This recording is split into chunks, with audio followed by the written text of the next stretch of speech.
População da capital paulista, candidato Pablo Marçal, seja muito bem-vindo. Obrigado pelo convite e lá vamos nós. Bora lá, candidato. E a gente já começa conversando por aqui sobre educação e de olho, né? A gente, todo dia aqui no nosso noticiário, a gente traz casos de racismo em relação às escolas, não só em São Paulo, infelizmente, mas como todo o Brasil. Sim. É um tema que vem preocupando a gente e eu gostaria de te ouvir em relação ao que o candidato vem pensando para abordar esse tema, para abordar, de fato, uma educação antirracista para as escolas de São Paulo. A educação voltada para respeito. A gente promete para você de São Paulo revolucionar a educação, olha nessa câmera, revolucionar a educação. Homem tem que respeitar a mulher, né? A gente vai ter duas frentes, a frente de educar na causa e a frente de educar no efeito.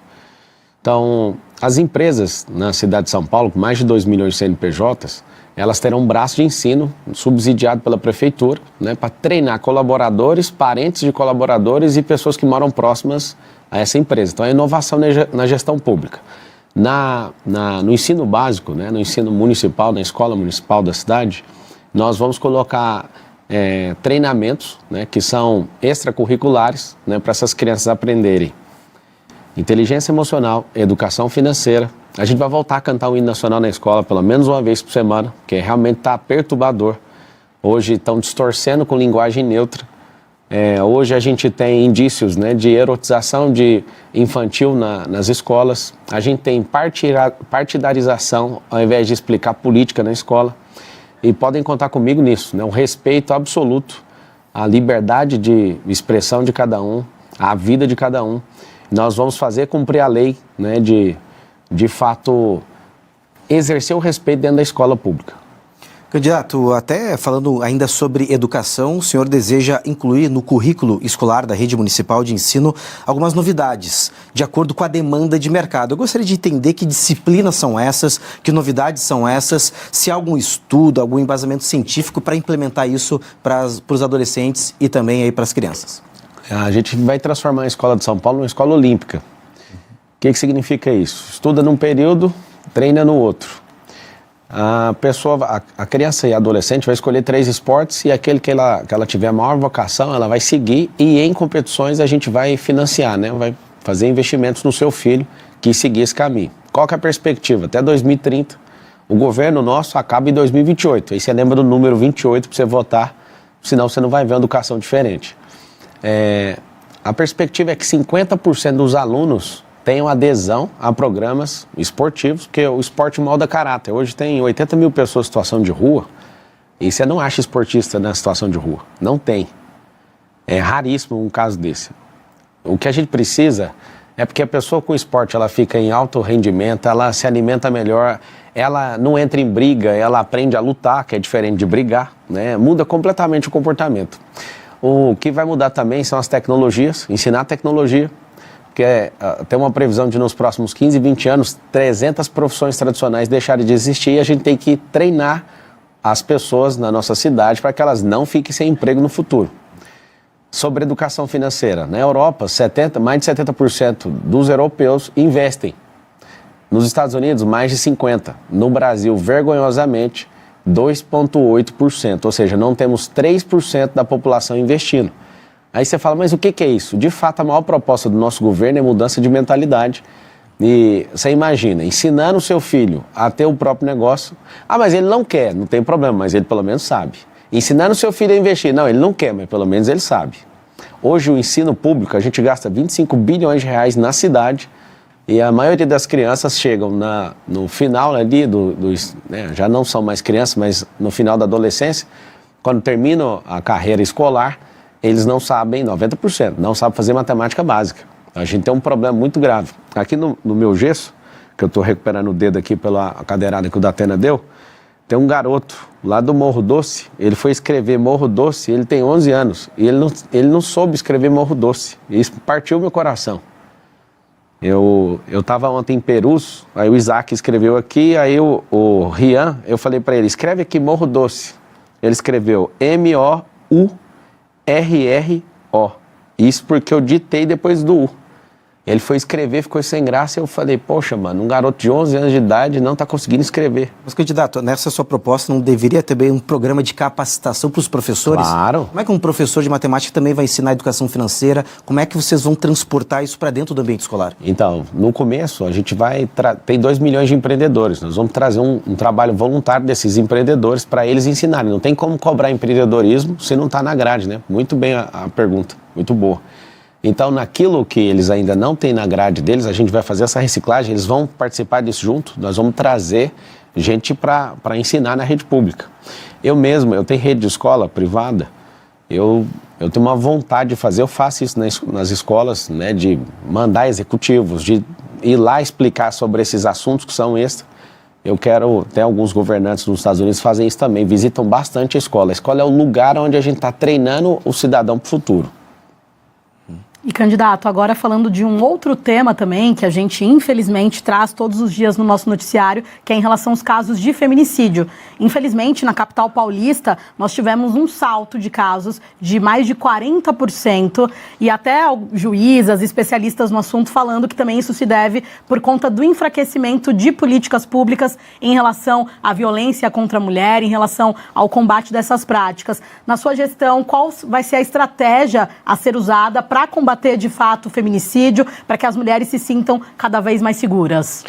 É uma inovação de novo na gestão pública, a gente implementar um aplicativo, né? Quando uma mulher se sentir ameaçada, ela cadastra ali, além de cadastrar o boletim de ocorrência, cadastrar ali e, claro, né, tem que fechar essa parceria com o governo do estado para que essa pessoa, né, ela seja incluída nesse aplicativo. Chegou perto, né, com distância próxima à mulher, porque a gente descobriu que 70% dos casos, mesmo depois de registrado, a mulher ainda sofre ameaça ou sofre qualquer tipo de violência e acaba morrendo. Mesmo com medida protetiva, Sim, né? É por isso que tem que usar a tecnologia, porque a gente não vai, como Estado, como Prefeitura, Governo ou União, a gente não vai conseguir repelir a pessoa, mas a tecnologia vai. Então a gente vai implementar isso. Uma segunda coisa que não tem na gestão pública, eu nunca vi, tá? Nós vamos fazer um treinamento com todos os homens da cidade. Eu, na minha vida privada, gosto muito disso, de ensinar homens a respeitar suas mulheres, suas esposas, suas filhas. Inclusive, no meu Instagram tem um vídeo que a minha equipe resgatou de uma pescaria, está lá postado agora, eu tratando sobre isso, né? O Instagram é Pablo Marcal por SP, é meu Instagram reserva. Se você puder entrar, você vai assistir um vídeo onde eu falo disso, né? Da forma que os homens devem tratar as mulheres, tanto suas mães, como sua esposa, sua irmã, sua filha, ou seja, nós precisamos de ter esse respeito, e nós vamos, inclusive, tratar desse respeito, porque isso aí é falta de civilidade. Um homem que não respeita a mulher, ele não foi treinado para ser um cidadão. E, lamentavelmente, a gente vê o crescer desse tipo de crime, porque o homem realmente não aprendeu a respeitar, e nós vamos ensinar, nós vamos reciclar a mentalidade desses homens nessa cidade. Candidato, falando também sobre segurança pública, gostaria que o senhor falasse um pouquinho sobre toda a complexidade que envolve a região da Cracolândia. Tem ali no meio usuários que precisam de acolhimento, há traficantes, onde o crime precisa ser combatido. Gostaria de saber se o senhor tem algum plano aí para, de fato, acolher quem precisa, para combater o crime, e o que fazer, de fato, com essa região que cada vez está se pulverizando em outras regiões aqui da capital. Sim, para você que está assistindo, a Secretaria de Assistência para esses assuntos tem 2,6 bilhões de destinação em reais todo ano, e 1 bilhão é exclusivamente dedicado para tirar essas pessoas da situação de rua. O que está acontecendo?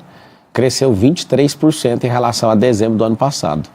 Hoje, dados oficiais, tem mais de 80 mil pessoas em situação de rua, né? Parece a Zumbilândia aqui.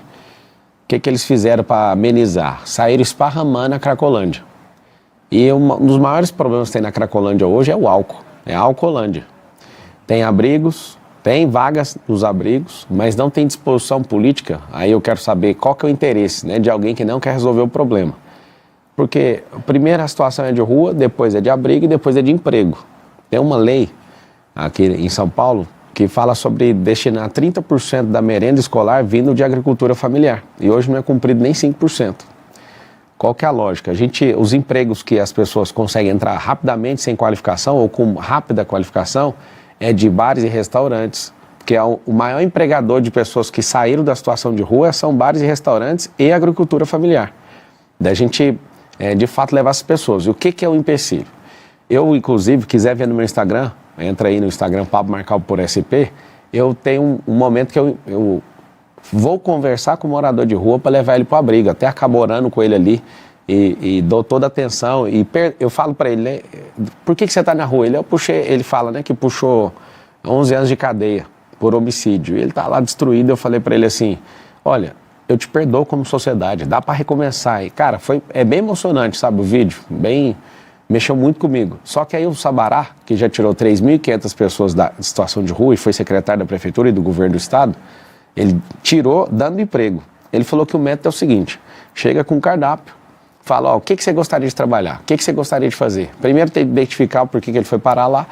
E ele me contou que a média para conseguir convencer uma pessoa para ir para o estágio 2 é 7 intervenções. E aí ele viu eu falando com o cara, falei, não, vou levar ele. Ele falou assim, fica tranquilo, tem gente que leva 20 intervenções, porque a média é 7. Então, você tem que continuar fazendo isso.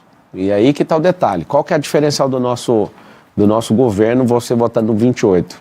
Se tem 80 mil pessoas, nós vamos levantar, porque tem dinheiro para isso. O dinheiro está sendo aplicado errado. Tem ONG chamada A Craco Resiste. A ONG foi criada para dar seringa e cachimbo e fazer com que dê a manutenção desse povo na rua, ou seja, estão invertendo a lógica das coisas, gastando dinheiro e aumentando o povo na rua. Então virou meio que um mercado dentro do orçamento de São Paulo. O que a gente propõe? Nós vamos colocar 80 mil anjos da guarda. O que é isso? Hoje a Cracolândia é enxergada como um rebanho. Então empurra para cá, empurra para lá, você não tem nome, eu não consigo te achar. Agora com o anjo da guarda a pessoa vai ficar, né, por um período de 90 dias com essa pessoa e depois vai trocar esse anjo, mas vai ter personalização. Se eu trato com personalidade isso, com personalização, melhor dizendo, essa pessoa vai se sentir amada e vai ver que tem alguém todo dia vindo atrás dela, vindo cobrar ela, vamos mudar de vida. Agora, tratar como um rebanho, não, porque a pessoa vira as costas e ninguém sabe quem ela é mais, onde ela está. Segundo o caso que eu peguei lá e eu conversei, a pessoa é de Moçambique. E eu perguntei, o que você está fazendo aqui? Cadê sua família? Ele está em Moçambique.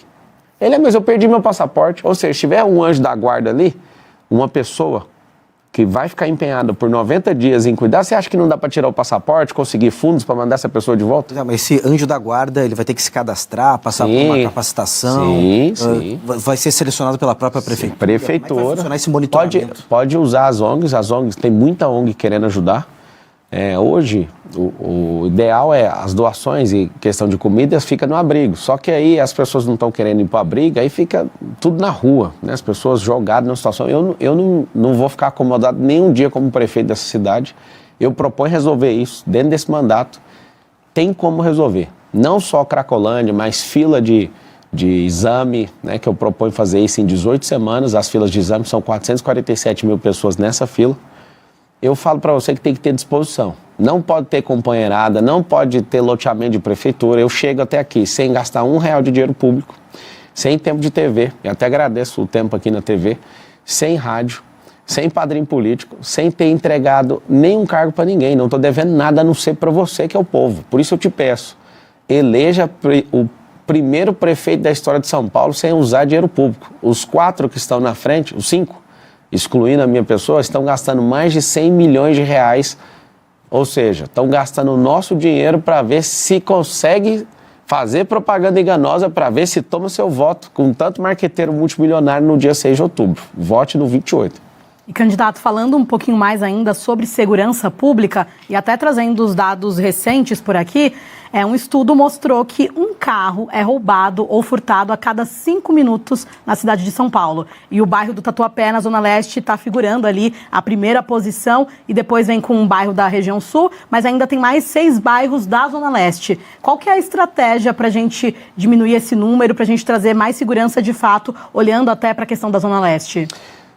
Anticrime. No nosso plano de governo, 1º de janeiro começa um jejum de crime na cidade de São Paulo. Nós vamos envolver o governo do estado e o governo federal e nós vamos para as ruas, nós vamos colocar capacidade máxima na operação delegada, que é comprar os momentos onde os policiais acabam vendendo nas folgas, vendendo para iniciativa privada. Já tem essa operação, nós vamos fazer o possível para colocar os policiais militares, colocar os policiais civis e gente da reserva também, policiais da reserva. Para quê? Para que a sensação de segurança impere a partir de 1º de janeiro. Mas a grande novidade vai ser as câmeras, né, com análise preditiva, qual que é a nossa intenção? Nossa intenção não é encarcerar. A nossa intenção é fazer com que o bandido olhe e fale, ó, eu vou ter 2 opções. Com os 2 milhões de empregos que nós vamos gerar, ou eu vou pegar um emprego desse, ou então vou ter que ir para outra cidade para exercer essa profissão. Não vai ter como ser do jeito que está.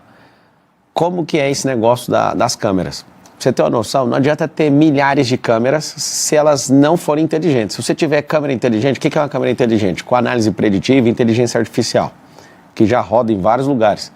Existe um pré-crime, onde todo tipo de furto, de roubo de celular, de carro, de gente, esse roubo ele é cadastrado e aí existe um comportamento antes do crime. Esse comportamento, a câmera inteligente já aciona quem está mais próximo, se é GCM, se vai ser, aí nós vamos integrar as forças de segurança, ou a polícia militar, ou até a guarda privada de um prédio, para que seja notado que tem a presença humana. Não tendo isso, a gente vai testar no distrito mais perigoso da cidade, dos 96, o mais perigoso, com a maior quantidade de ocorrência, é o distrito de Pinheiros. Então nós vamos colocar abordagem também com drones, que ficam interligados a isso. Então a pessoa vai ter uma sensação absurda de, peraí, aqui não dá para fazer isso mais. Então esses roubos, a gente também tem que ir com parceria com o Estado e com a Polícia Militar e Civil, ir atrás de desmanche, saber para onde está indo. Nós precisamos tratar a causa, o gerador de receita da bandidagem é falta de emprego e educação errada. O efeito, para onde está indo isso? Nós vamos tratar isso, que se você não rastrear para onde o celular vai, igual a Cracolândia, se você não frenar a entrada, que é a questão das pessoas servirem droga lá, não tem como resolver. Então, vamos tratar causa e efeito, mas de verdade, votando no 28, nós vamos resolver isso aí. Mas essa proposta da utilização de drones para a segurança pública é viável, de fato? Funciona na Califórnia. Se às vezes você está ali e pensa, poxa, eu estou na estrada aqui e ninguém está vendo. Você passa da velocidade, o drone já vem e todo mundo tem um temor absurdo. E a promessa é testar primeiro em Pinheiros, para todo mundo ver funcionando. O grande erro, às vezes, de usar a tecnologia na segurança pública é fazer contratos multibilionários e depois a população sentir que aquilo está vigiado demais. Então, a gente vai fazer esse teste e isso é uma coisa que respeita o cidadão. O cidadão vai falar, caramba, isso aqui realmente funciona. Então, nós vamos replicar para os outros 95. Em relação a custos, é viável? Com certeza. Nós temos 12 milhões de pessoas e 12 milhões de pessoas não há segurança pública que resolva a não ser com tecnologia. Lá em Londres, para você ter uma noção, tem milhares de câmeras e tem problema do mesmo jeito que em São Paulo, só que não é câmera inteligente. São Paulo tem menos de 20 mil. Só que não é, a pequena parte tem inteligência nessas câmeras, a maior parte não tem, ou seja, não resolve o problema de segurança pública. Saber que está sendo filmado para usar num processo com a sensação de impunidade que existe aqui no Brasil hoje, a pessoa fala, não estou nem aí, mesmo sendo filmado, e vai lá e faz. E, candidato, nos últimos tempos, até mudando um pouco de assunto por aqui, todos nós estamos sofrendo no que diz respeito à qualidade do ar em São Paulo, com São Paulo aí registrando em primeiro lugar no ranking de péssima qualidade do ar. O candidato, qual que é a proposta para amenizar isso? Se até a questão de rodízio, de ampliação de rodízio de veículos seria uma estratégia usada pelo candidato, como que visualiza? A cidade precisa ter uma cultura de plantar árvores, nesses 1.460 dias com a ajuda do povo, da iniciativa privada, a gente quer plantar 3 milhões de árvores na cidade. Nós precisamos atentar e precisamos do socorro do governo federal e do estado em relação às queimadas, porque esse ápice no ar foi, de fato, em relação a isso. Nós precisamos do governo do estado para aprovar isenção de IPVA de carro eletrificado, o ideal seria por 10 anos. Por que eu falo isso? Porque a gente tem uma frota de carro, de 7 milhões de carros, que não são eletrificados. Os ônibus, quase 5% dos ônibus são eletrificados, são 12 mil. A gente precisa de combustível verde na cidade. Então, todos os dias, é assustador, O ar, o esgoto a céu aberto, gente na rua, xixi, fezes. Então, para a gente trabalhar isso, uma das soluções mais inteligentes, que é essa descentralização do emprego, nessa capilarização, nós vamos criar um circuito empresarial de 120 quilômetros. Para você ter uma ideia aí, para você situar, hoje a cidade de São Paulo, em volta dela, tem um rodoanel. São 177 quilômetros. É como se você diminuir 50 quilômetros dessa circunferência, vai ter uma faixa dentro das periferias, toda a região periférica de São Paulo vai ter empregos e nós vamos trazer benefícios fiscais para as empresas que, de fato, tiverem mais de 80% dos seus funcionários do próprio bairro. Ou seja, só de ter esses 2 milhões de novos empregos, a gente já vai diminuir o fluxo na cidade. Os bolsões de estacionamento nas 10 entradas de rodovia, Castelo Branco, na Dutra, na Fernão Dias, na Bandeirantes, na Anguera, serão estacionamentos porque hoje entram 500 mil carros. E a maioria desses carros não são utilitários, entra 1 ou 2 pessoas no máximo.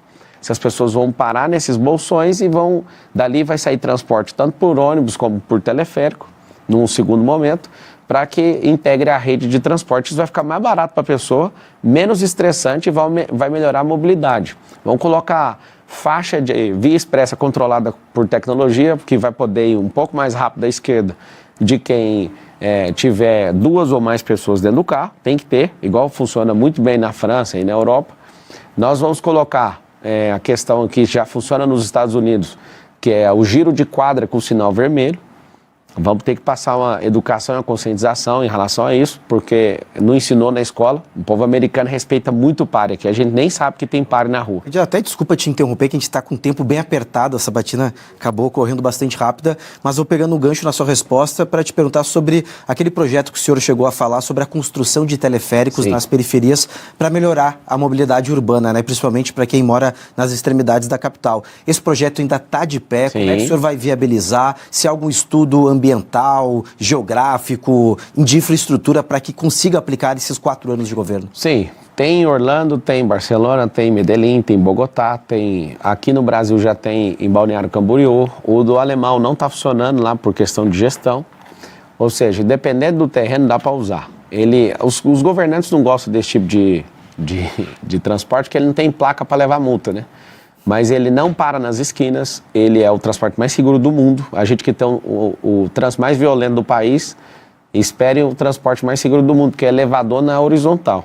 Ele vai de 18 a 22 km por hora e vai numa constância. E esse projeto é para as periferias, que elas não têm investimento do Estado. Inclusive no meu Instagram eu postei agora há pouco, mostrando como que vai funcionar isso. Você pode entrar em Pablo Marcal por SP no Instagram. Depois eu vou abrir uma caixa de perguntas aqui e já vou responder para você, que está acompanhando. E é 100% viável, vai ser parceria público-privada. E a intenção é que as pessoas que moram nesse lugar não paguem. E a gente quer transformar as comunidades, aí está no nosso plano de governo, Comunidade Forte, a gente quer transformar essa comunidade num centro de empreendedorismo, num centro olímpico, gastronômico, hoteleiro, e fazer com que a cultura de cada uma dessas quebradas sejam de fato divulgadas para que as pessoas usem. Todo mundo vai querer usar e todo mundo vai querer entrar nas comunidades para abençoar vocês. Beleza, candidato, a gente está chegando aqui na etapa final, a gente tem mais um minutinho para suas considerações finais. Obrigado à Band News, pela nobreza, uma sabatina de alto nível, de verdade mesmo. Eu tenho sido muito atacado por parte da imprensa e eu fico assim indignado do que eu fiz para ser tratado assim. Hoje eu fiquei entusiasmado de ser entrevistado por vocês, de verdade, obrigado pelo respeito. Eu peço para você, se você quer viver do jeito que está, você já sabe, já tem um vereador aí no comando. Se você quiser fazer o caos nessa cidade, você já sabe em quem você tem que votar. Você quer diferença, você não precisa gostar de mim. Mas eu sou o único que carrega essa cidade para o futuro. Eu tenho certeza e o único que pode fazer você prosperar. Então eu peço para você, e deixo bem claro, eu não vou te decepcionar. Eu sou um servo dessa cidade e eu quero levar São Paulo de volta para o futuro e fazer a mentalidade do nosso povo mudar a ponto de, até 2050, a nossa nação ser a mais próspera da Terra. E São Paulo conseguindo, nesses próximos 4 anos, o Brasil inteiro vai copiar. Volta no 28 e faz o e-mail. Obrigado. Obrigada, candidato. A gente ainda tem mais 30 segundinhos para ser justo, com o tempo que a gente também já compartilhou com outros candidatos por aqui. E bem rapidinho, alguma mudança na estratégia agora, reta final de eleição? Na verdade, é ir para a rua, ver o povo. Eu estou transtornado de ver o tanto de gente fazendo M. Eu quero falar para você, não tenha vergonha. Nós vamos vencer no primeiro turno. Eu peço para você colocar seu coração empenhado nisso. É nós contra eles. É só a gente, Deus e o povo, e nós vamos vencer. Deus abençoe vocês. Obrigada, então. Nós recebemos aqui o candidato à Prefeitura de São Paulo, PRTB, o candidato Pablo Marçal.